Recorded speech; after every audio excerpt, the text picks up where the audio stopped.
Hola, muy buenos días. Pues aquí otra vez, de nuevo, su psicóloga Isabel Galván. Espero que tengan una muy buena semana. Y el día de hoy es un tema que me costó un poco de trabajo hacerlo porque entro también yo en esta situación, ¿no? De lo que es ser padre. Entonces, no es fácil hablar de uno mismo también, ¿no? Y en este caso voy a hablar sobre lo que son los padres tiranos. A veces se llega a pensar que los padres anteriormente eran más tiranos de lo que pudieran ser el día de hoy. Y no es así, no es así.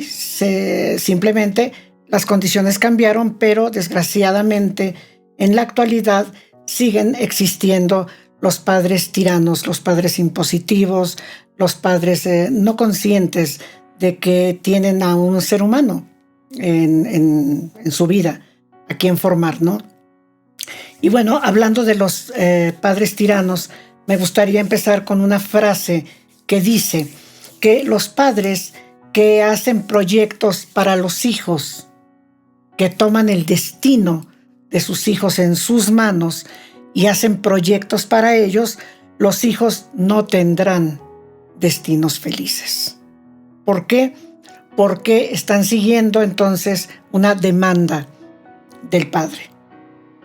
Cualquiera que sea, vas a trabajar en X cosa, te vas a dedicar a esto, vas a estudiar aquello, te vas a unir a tal o cual persona, no te puedes ir, no te puedes salir, te tienes que quedar aquí, etcétera. Todo eso habla de una tiranía, habla finalmente, híjola, de una manera muy maquillada, pero discúlpenme, es una esclavitud. Así como los esclavos eran propiedad de aquellos que los compraban, en la actualidad y en la antigüedad, los padres que actúan de manera tirana con un hijo tienen un esclavo y entonces deciden cuál va a ser la vida de ese ser humano. Y si el hijo, pues obviamente esto es lo que vive desde pequeño, pues el hijo da por hecho que esa es la manera correcta de vivir, ¿no?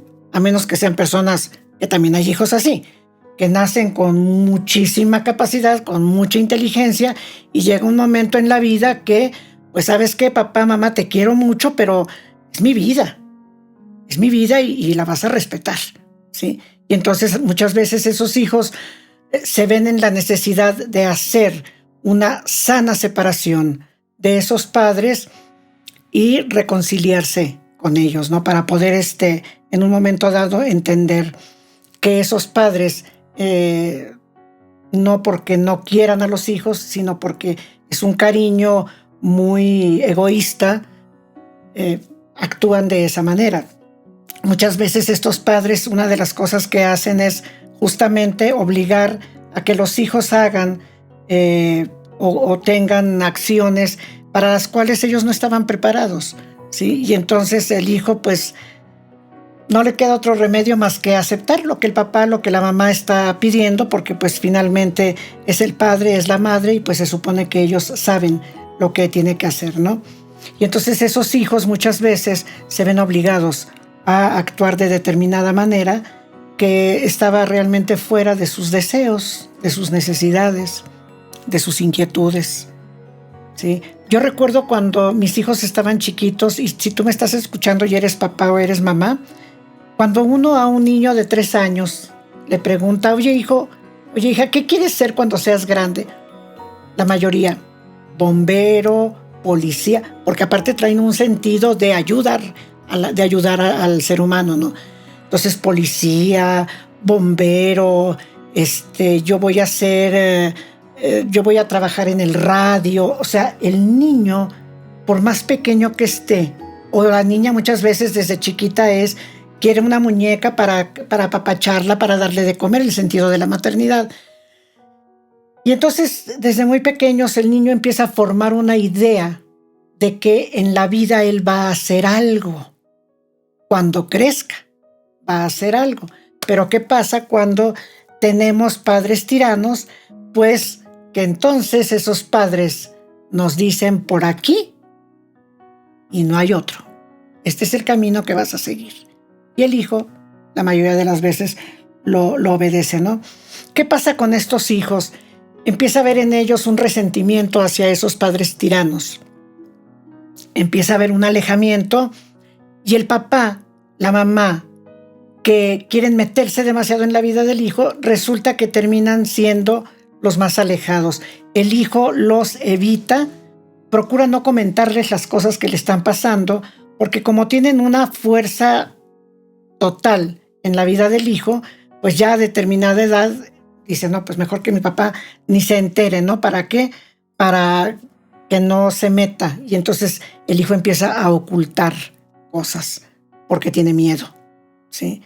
Porque sabe que no puede hacer las cosas como él quisiera, porque sabe que no puede llegar y decirle a papá o a mamá, oye, quiero hacer esto, quiero hacer aquello, y que papá o mamá sean una guía.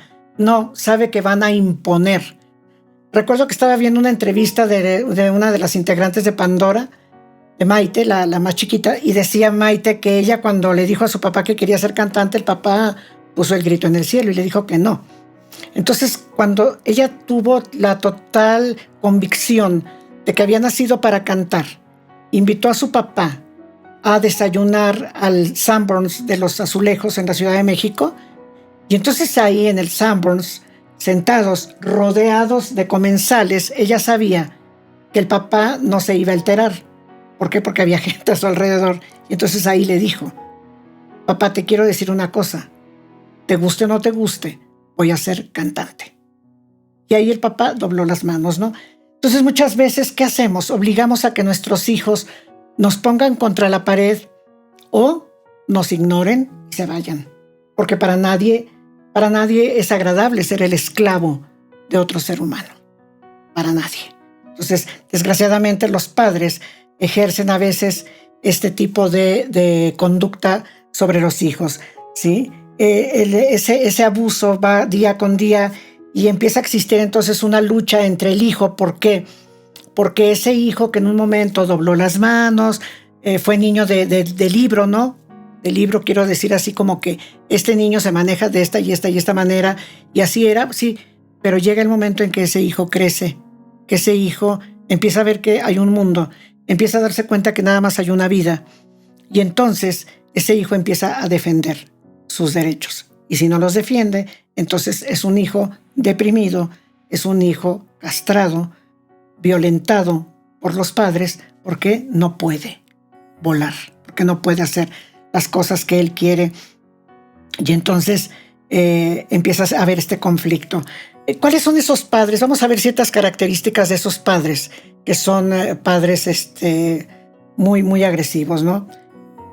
Una de esas características es que van a ser padres muy competitivos, aunque esto es una aberración. ¿Por qué? Porque, como decía ya en un video, no me acuerdo en cuál, si mínimo le llevas 20 años de edad a tu hijo, ¿cómo puedes competir con él? ¿O cómo puedes ponerlo en esa posición de que sienta que su padre está compitiendo con él, que su madre está compitiendo con él? Por eso digo que es una aberración. Sin embargo, hay padres que son altamente competitivos. ¿Y cuáles son esos padres? Los que al hijo le empiezan a decir, cuando el hijo empieza a tener sus logros, lo van disminuyendo o le van diciendo, pero es que yo a tu edad, yo ya hacía esto. Lo oímos mucho en nuestra cultura. No, es que yo a tu edad ya esto, ya aquello, ya más acá. Eso está rebajando al hijo. Y entonces se convierten precisamente en padres tóxicos. ¿Por qué? Porque hay una competencia totalmente desleal. Es una guerra perdida para el hijo cuando el padre es competitivo. Otra, cuando el padre es absorbente, impide la independencia del hijo. ¿Y cómo la impide? Puede ser amenazándolo, ¿sí? Tú, ya el hijo, obviamente, estamos hablando de un hijo que tiene la edad para pedir su independencia, ¿no? No en la adolescencia, que la mayoría de los seres humanos en la adolescencia alucinamos a los papás y nos queremos ir de casa, pero no somos tontos y sabemos que no la vamos a armar. Y entonces nos quedamos y estamos en contra en la adolescencia de muchas cosas que sí son funcionales. Pero hablando de los padres tóxicos, el padre tóxico va a amenazar al hijo, aunque el hijo sea adulto y tenga toda la capacidad para independizarse, por ejemplo, desear salirse de casa, ¿qué va a decirle el padre? Tú te vas y me pierdes. Y eso es devastador para un hijo, porque estamos hablando del amor, no del soporte económico. El hijo ya se puede mantener solo. Está hablando de un amor que para el hijo es indispensable. ¿Por qué me haces esto? ¿Por qué te vas? El padre, la madre toman de manera personal el deseo que tiene ese ser humano de poder salir a la vida, ¿sí? Entonces esos padres imprimen todo eso y el hijo, hacen que el hijo sienta que está abandonando a sus padres, que los está relegando, que no son importantes, en lugar de que el padre, cuando ve al hijo, hombre, caramba, ¿le pagaste la universidad? ¿Le pagaste toda su preparación? Pero que no se vaya de casa, esa es una injusticia. Es como si la universidad dijera, si ya terminaste tu licenciatura, si estudiaste 4 o 5 años, es más, ya tienes una maestría de 2 años, pero tienes que seguir viniendo a clases todos los días. No. La universidad, ¿qué hace? Aquí está tu papelito y órale. Es más, antes de entregar el papel, manda al estudiante a que haga prácticas profesionales. Pues los papás deberíamos de hacer lo mismo. Prácticas de vida. Órale, ya puedes. Órale, mijo, aviéntate. Yo voy a estar aquí, voy a estar checando cómo vas, ¿no? Pero entonces, esos padres tóxicos evitan, cierran puerta, ponen candados y candados emocionales y candados mentales en el hijo, ¿sí? Y se llegan a ser hasta indispensables para el hijo. ¿Para qué? Para que el hijo no se vaya. Otro aspecto de estos padres tóxicos son padres distantes también. Pueden llegar a ser en el afán de querer controlar al hijo, pueden llegar a ser padres distantes y entonces el hijo se siente abandonado, siente que es un fantasma en la casa. Si el hijo toma esa determinación de liberarse, de hacer las cosas que él quiere, entonces el padre, la madre marca una distancia, dan la espalda. Si se comunican con el hijo es un sí, no, como quieras, o sea, marcan una distancia y eso es muy doloroso para un hijo, ¿sí? Y el hijo empieza a sentir que es un fantasma, en donde antes él era una persona que valía, que importaba. Pero como esos padres tóxicos en ese momento están dolidos, pues actúan de esa manera. ¿Cuál es otra? Los padres limitadores. ¿Cuáles son estos padres limitadores? Son los padres que tienen una constitución, una carta constitutiva y no pueden mover los estatutos. Esto es así y punto, ¿sí? No hay negociación. Yo en un video que hablé de crianza dije, sí tiene que haber reglas, sí tiene que haber límites, pero tienen que ser flexibles. ¿De acuerdo a qué? A la edad del hijo, a la capacidad del hijo. Pero ¿qué pasa con estos padres que son limitadores? Se van al extremo. Y entonces, cuando los padres apretamos demasiado, hay cualquiera de estos dos efectos. Cuando tú aprietas demasiado, lo que quieras, un animal, una cosa, o lo destruyes o bota. ¿Sí? Eso es lo que pasa. Cuando el hijo queremos mantenerlo cerca de nosotros, abre tu palma y dile a ese hijo, tú ya puedes. Y si no puedes, mira, aquí estoy, ven y retroaliméntate. Pero tú ya puedes. Pero cuando al hijo le hacemos esto, o lo destruimos, o el hijo bota. Y no de la mejor manera. Otra parte, los padres manipuladores. ¿Cuáles son estos? Cambian las situaciones a su antojo.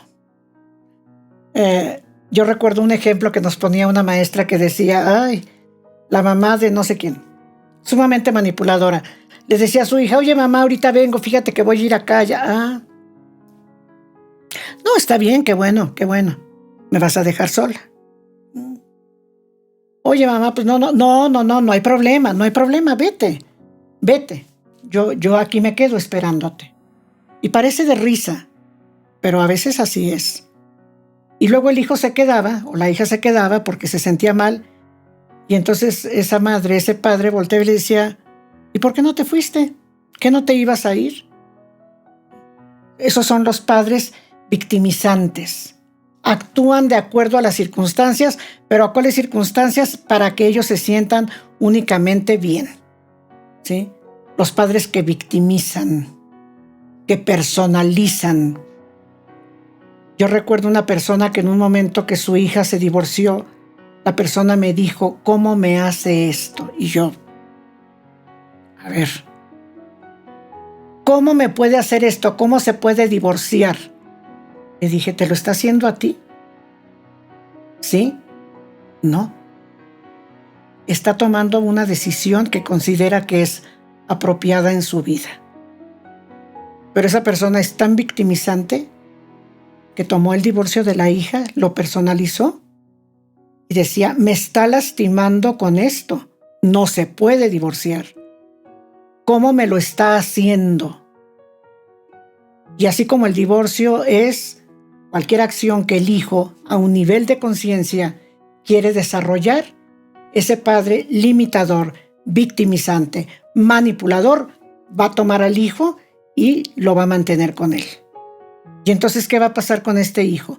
Ese hijo que un día fue engendrado por el padre, concebido por la madre, con una vida intrauterina de 9 meses, y que en un momento salió a la luz. Sí, salió a la vida, pero en cuanto salió a la vida, los padres se lo volvieron a tragar. Esos son los padres tóxicos. Entonces, analízalo. Si eres hijo de un padre tóxico, eres una víctima. Si eres padre tóxico, eres un verdugo. Y hay momentos para cambiar. Los hijos no nacieron para ser de nuestra propiedad. No son esclavos. Fue un don que Dios nos dio. Es maravilloso tener hijos. Y lo más maravilloso es ver que el hijo camina. Se bajó de la cuna, pasó por la andadera, gateó, aprendió a caminar y tomó su vida. Eso lo hace un padre no tóxico. El padre tóxico no quiere que el hijo se baje de la cuna. Y hace todo. Todo esto de lo que te hablé ahorita, lo hace un padre tóxico con tal de ¿qué? De que el hijo se quede. Y la factura para ese padre, al final de la vida, va a ser alta. Entonces yo te pido que analices, cheques cómo andas tú como hijo, como padre también. Y si hay que hacer cambios, pues mira, te tengo una noticia, es la única vida. Y si no haces cambios aquí, pues entonces hay muchas teorías de lo que puede venir después. Yo te sugiero, hazlo ya. Actúa congruentemente. Pues espero que te haya gustado, sobre todo que te haya servido, y si fue así, por favor, la campanita, dale like y compártelo para que otras personas se suscriban y también llegue la ayuda. Como te dije en un video, ya no soy yo, ya somos tú y yo haciendo equipo en este despertar de conciencias. Que tengas un excelente día y nos vemos en el próximo video. Hasta luego.